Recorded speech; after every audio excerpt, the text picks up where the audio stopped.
السلام علیکم ورحمۃ اللہ۔ سونے سے قبل اللہ کا ذکر کرنا، اس سے پہلے بھی میں کئی ویڈیوز میں آپ کو سونے کے اذکار کے بارے میں بتا چکا ہوں، لیکن یہ تھوڑا مختلف ہے اور یہ اذکار کرنا بہت ضروری ہے۔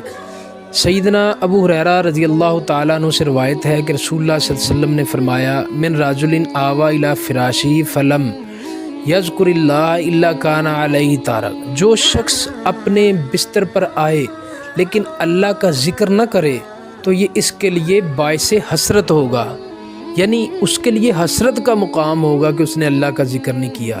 کیونکہ کوئی بھی نیند ایسی نہیں کہ جب انسان سو جائے تو اسے علم نہیں کہ صبح اس نے اٹھنا کہ نہیں، کیونکہ نیند موت کی بہن ہوتی ہے۔ اسی طرح سیدنا ابو مسعود کہتے ہیں کہ النوم عند الذکر من الشیطان ان شئتم فجربوه اذا اخذ احدكم مضجعه واراد ان ينام فليذكر الله عز وجل۔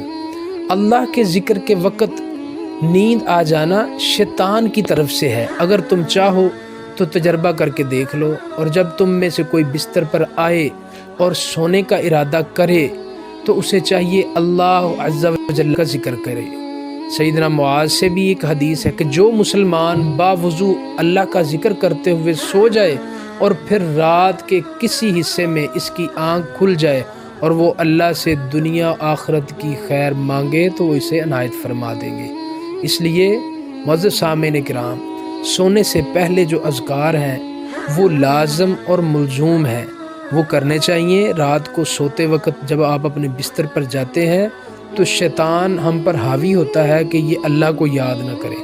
اگر ہم اللہ کو یاد کر لیں تو انشاءاللہ العزیز رات کے کسی پہر بھی آپ کو شیطان ایک تو آپ پر حملہ نہیں کر سکتا، دوسرا آپ کو کسی چیز کی ضرورت، دعا مانگنی، آپ کی آنکھ کھلے تو اللہ سے دعا کریں تو اللہ رب العزت آپ کی دعا کو ضرور قبول فرمائیں گے۔ جزاکم اللہ خیر۔